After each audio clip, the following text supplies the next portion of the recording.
Hi to everybody. My name is Corrado Paina. I'm the Executive Director of the Italian Chamber of Commerce of Ontario, Canada. We call it ICO Canada, and I'm sure that you are familiar with this name. I want to thank you for being here today. We are going to have an interview with Dr. Caris Massarella. But before I talk about her, I would love really to talk for a minute about Identità, this series of books we started at the beginning, at the inception of the last year, of 2023, actually. And our intention is to promote and present a status of things. What's happening today in the community? What's happening exactly in the community of Italian origin here in Canada? We definitely have an incredible community, powerful, rich, whatever you want to say, all great things, integrated for sure in the social fabric and the political and economic fabric of Canada. But we also have an issue of a community that keeps changing because we have to change today. All societies are changing, relating to the principle and concept of identity. Identity means that you need always a counterpart. In order to define yours, you need to know what's the other one about. So Identità is really a series of books. We have interviewed the former senator, Consiglio di Nino, today Caris Massarella, tomorrow a book, an interview with Flavio Volpe, and so on. We're planning to release every 2 months a book about somebody within the community. Doesn't matter the gender, doesn't matter the age, but somebody that can tell us the status of our community, where we are, where we are going, what happened. Do you remember the past? We don't. Do you know? Do we know where we are going? Some do, some don't. And we want to know really what is going to happen to us in the next 20, 50 years, the years of artificial intelligence, the years of this incredible integration, of this process, of this anthropological laboratory that Canada is. And today I want really to present Dr. Caris Massarella. Allow me to read from our book, I think is the best thing. He's an assistant clinical professor in the Division of Emergency Medicine in the Department of Medicine at McMaster University. She is the lead physician for the Transgender Health Program at Cass Community Health Center in St. Catharines, and an attending emergency physician at St. Joseph Healthcare in Hamilton. She has held the position of Chief of Emergency Medicine at St. Joseph Healthcare and Program Director for the Royal College Program in Emergency Medicine at McMaster University. She was also President of the Medical Staff at St. Joseph Healthcare and was recently President of the Hamilton Academy of Medicine.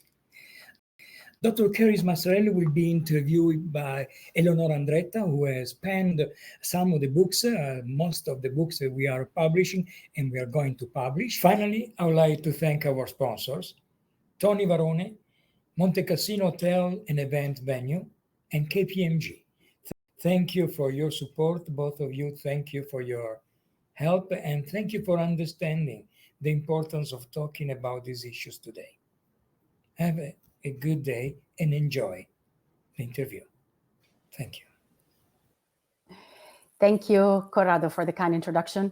And welcome, Caris. Welcome, Dr. Massarella. Good to have you here.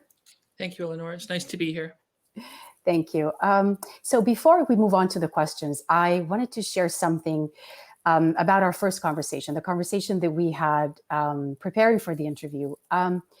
You and I talked about so many things. And of course, this project is called Identità, Identity. And although we didn't specifically talk about this the whole time, of course, this was the underlying theme throughout our conversation, I think.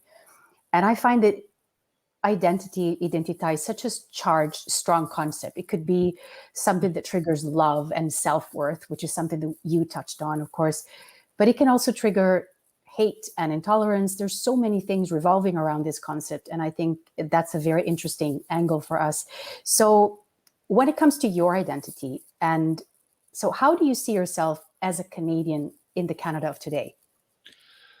Well, I think, as you say, identity is complex. I think to narrow somebody down to a single word or single type of person, I think is never a good thing, because, as you say, it can breed hate and it can breed mistrust and anger. So I think, all people are complex and our identities are complex. So for myself, obviously, I identify as a Canadian. I identify as an Italian, British Canadian as well. That's my heritage. My mother's side, it's Scottish, and on my father's side, it's Italian. I also, identify as a parent to my two daughters. I identify as a physician, and I identify as somebody who has a deep passion for my work and for my community.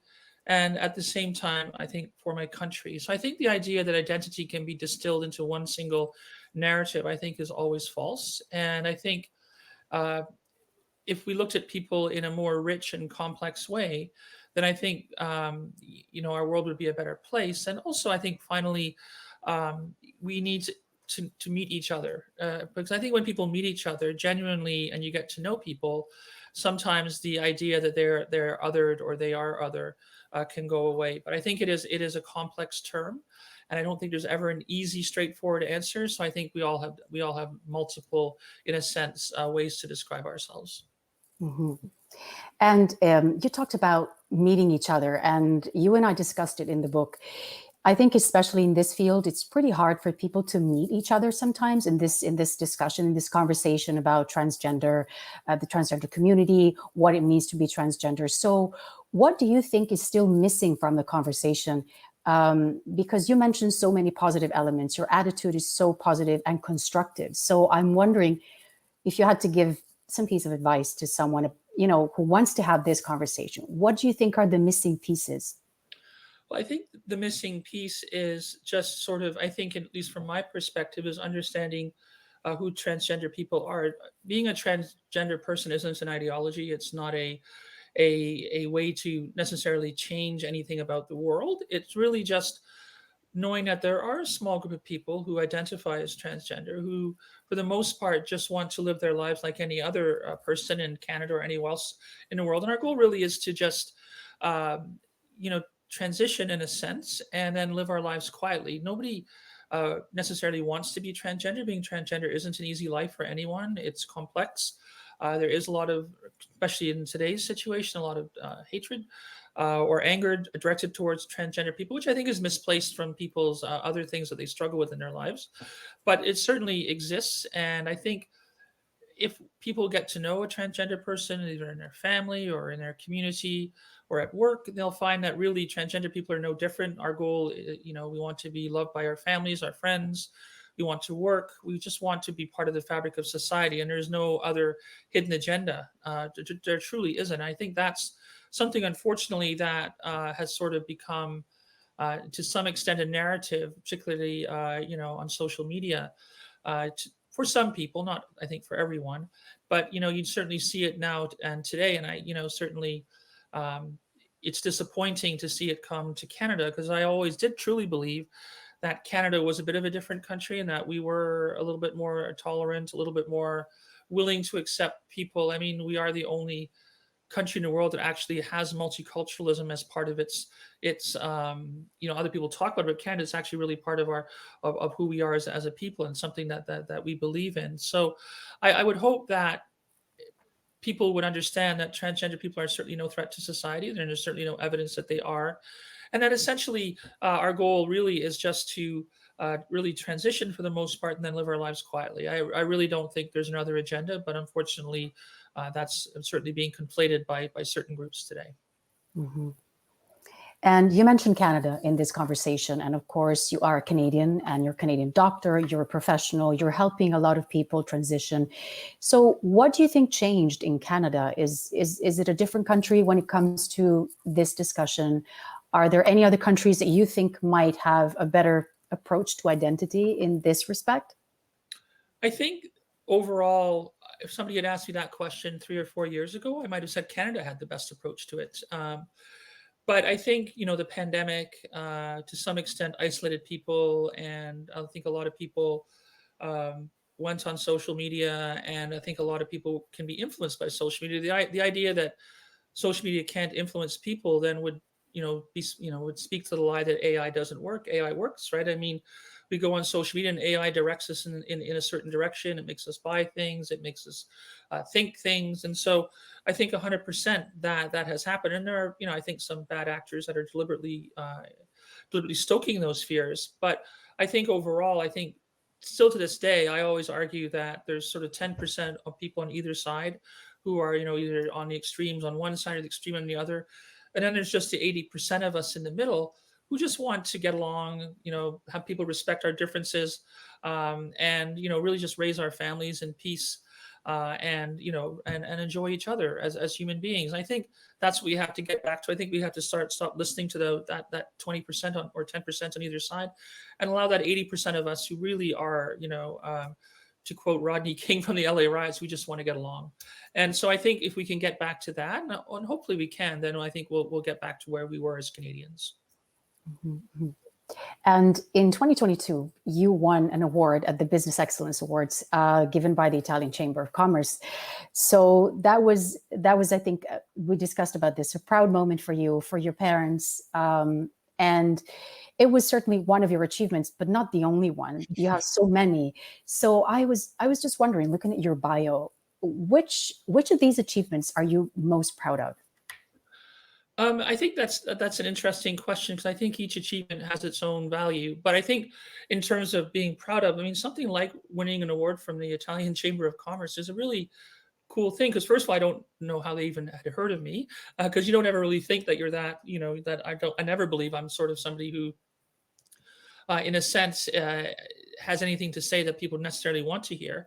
But also just, it's a recognition of, who I am as a person, and a recognition that in a broader sense that our society does truly does accept people, and that some a community like the Italian community, which may not necessarily be viewed as a community that sees the world in that way, is actually a community that does respect diversity in the context of being Italian, but at the same time, allows me as an Italian, somebody with Italian heritage, in a way to reconnect with my community, and to remember that the richness of the Italian heritage and culture is something that I think has been a shining light to the world. And so for me, receiving an award from the Italian Chamber of Commerce was a great honor, and the opportunity to bring my parents there and then to speak to business people and to other people really was something that I cherish. That was a great moment for you, and so thank you for sharing these thoughts. I think they're really interesting. Thank you for this conversation. I think we can move forward with words like yours. I think the conversation can become even more productive. So thank you for being with us today. Thanks a lot. Thank you very much, Eleonora. Thank you. Bye. Bye. Thank you again for having been with us. Thank you, Eleonora Andretta, for the interview. Thank you, Dr. Caris Massarella. Thank you very much. What you're doing is extremely important, and to us, to the community, and to Canada. Thank you again. And thank you to our sponsors, Tony Varone from Monte Cassino Hotel and Events Venue, and KPMG. Thank you, everybody, and have a great day.